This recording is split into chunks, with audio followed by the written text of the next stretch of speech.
एक बार की बात है, कुछ साइंटिस्ट ने मिलकर के एक बहुत ही इंटरेस्टिंग एक्सपेरिमेंट किया। उन्होंने क्या किया कि एक बहुत बड़ा सा पिंजरा लिया, उसके अंदर 5 बंदरों को रख दिया और वहां पर एक सीढ़ी लगा दी।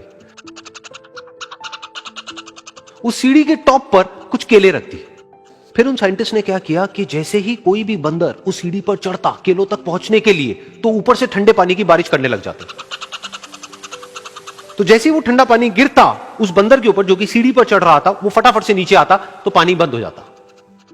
फिर दोबारा से कोई और बंदर उस सीढ़ी पर चढ़ता उन केलों तक पहुंचने के लिए, दोबारा से यही होता। दोबारा से ऊपर से ठंडे पानी की बारिश होती, वो बंदर जैसे ही नीचे आता दोबारा से बारिश बंद हो जाती।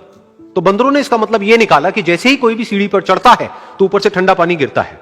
फिर उसके बाद में जैसे ही कोई भी बंदर उस सीढ़ी पर चढ़ने की कोशिश भी करता तो बाकी के बंदर सब इकट्ठे होकर के उसको पकड़ते, उसको मारते, उसको पीटते और उसको नीचे गिरा देते।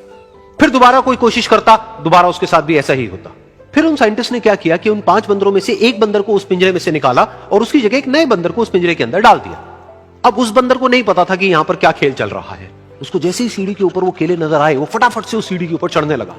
अब की बार साइंटिस्ट ने कोई बारिश नहीं करी, लेकिन फिर भी जो बाकी के बंदर थे उन्होंने इसको पकड़ा, सीढ़ी से नीचे उतारा और मारते पीटने लग गए। इस बंदर को समझ नहीं आया कि मेरे को क्यों मारा जा रहा है, तो उसने दोबारा कोशिश करी। जैसे उसने दोबारा कोशिश करी, दोबारा से उन 4 बंदरों ने वही किया। तो अब इस नए बंदर के दिमाग में क्या बैठ गया कि सीढ़ी पर चढ़ना मना है, अगर सीढ़ी पर चढ़ते हैं तो मार पड़ती है। उस सीढ़ी पर चढ़ना क्यों मना है और क्यों मार पड़ती है वो उसको नहीं पता था, बट उसके दिमाग में यह बैठ गया कि इस सीढ़ी पर नहीं चढ़ना है, ना किसी को चढ़ने देना है। फिर दोबारा से उन साइंटिस्ट ने क्या किया कि जो पुराने 4 बंदर थे उसमें से एक बंदर को निकाला और एक नए बंदर को उसी जगह पर डाल दिया।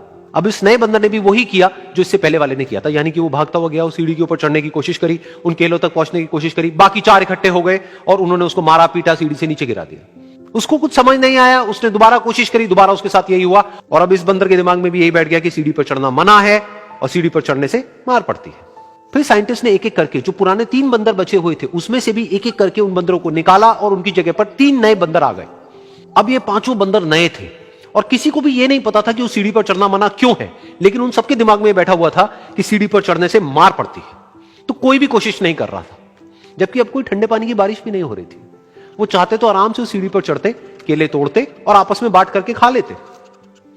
बिल्कुल ऐसा ही हम लोगों के साथ भी होता है, यानी कि इंसानों के साथ भी होता है। हजारों साल पहले कोई प्रथा बनी होती है, कोई रीति रिवाज होता है जिसके पीछे कोई ना कोई वजह होती है, लेकिन वो वजह खत्म होने के बाद भी वो प्रथा चलती रहती है, वो रीति रिवाज चलते ही रहते हैं।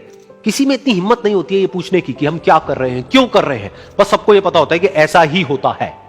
तो वो एक्सपेरिमेंट जिसके बारे में अभी मैंने आप लोगों को बताया, यानी कि वो बंदरों का एक्सपेरिमेंट, उसमें तो बेचारे बंदर हैं, जानवर हैं, उनको नहीं पता है कि क्वेश्चन कैसे पूछते हैं।